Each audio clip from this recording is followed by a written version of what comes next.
Assalamualaikum, hai semuanya, kenalin nama aku Jasmine Luai dari kelas 1C PGMI UIN Jakarta. Nah, di video kali ini aku akan ngebahas tentang ekonomi Indonesia. Yang mau tahu lebih lanjut tentang apa itu ekonomi dan kegiatannya, yuk simak videonya. Apa sih ekonomi itu?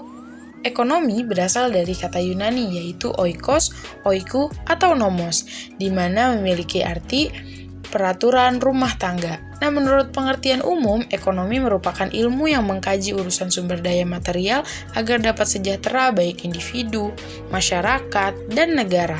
Ekonomi juga memiliki kegiatannya nih, ada produksi, konsumsi, dan pengambilan keputusan ekonomi. Lalu, apa sih produksi itu?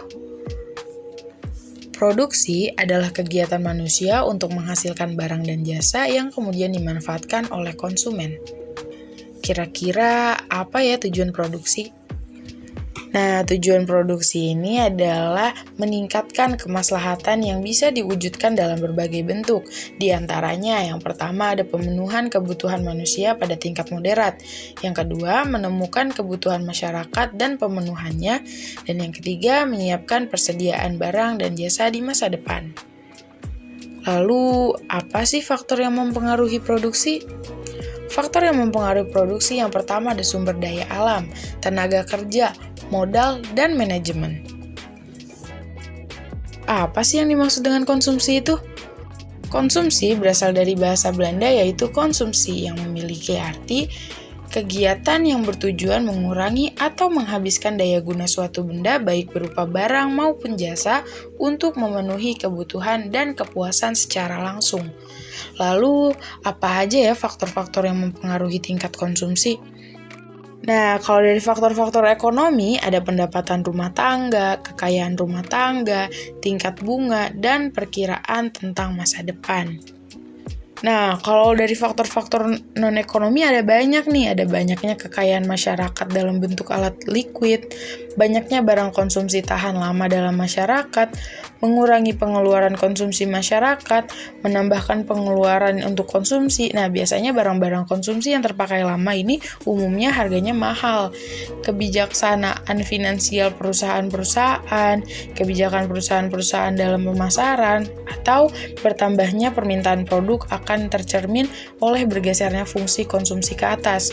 Dan yang terakhir, ramalan masyarakat akan adanya perubahan tingkat harga. Lalu, apa sih pengambilan keputusan dalam ekonomi? Ekonomi mikro sebagai suatu ilmu yang mempelajari perilaku produsen dan konsumen, juga penentuan kuantitatif faktor input, serta barang atau jasa apa saja yang kemudian akan diperjualbelikan dengan mengacu kepada harga pasar. Lalu, apa aja sih ruang lingkup ekonomi mikro? Ruang lingkup ekonomi mikro sendiri mempelajari seputar hal-hal yang melingkupi perilaku konsumen dan pasar di sektor individu atau perusahaannya, yaitu adanya interaksi di pasar barang, perilaku penjual dan konsumen, adanya interaksi pasar faktor produksi, teori nilai guna, teori struktur pasar, elastisitas harga, dan industri. Kira-kira apa aja ya teori ekonomi mikro?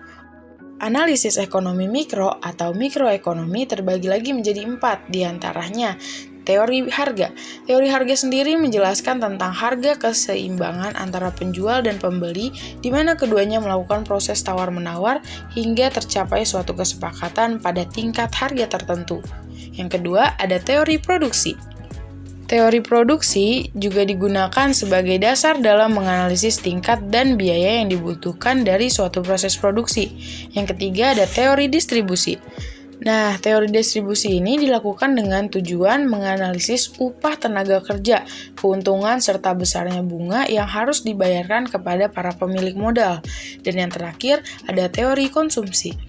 Teori konsumsi adalah teori yang mengacu kepada perilaku beragam konsumen dalam konteks memenuhi kebutuhannya. Dan yang terakhir, apa aja sih contoh kebijakan ekonomi mikro? Berikut ini ada beberapa contoh nyata kebijakan ekonomi mikro. Yang pertama ada kebijakan harga terendah.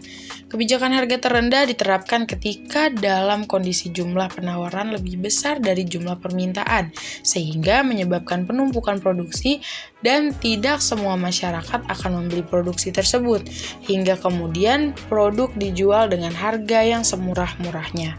Dan yang kedua, kebijakan harga tinggi. Kebijakan harga tinggi ditetapkan ketika kondisi pasar mengalami ketidakpastian harga, yaitu menjolaknya harga menjadi sangat tinggi. Sekian dulu materi tentang ekonomi Indonesia, kurang lebihnya mohon maaf. Thank you for watching. Bye guys!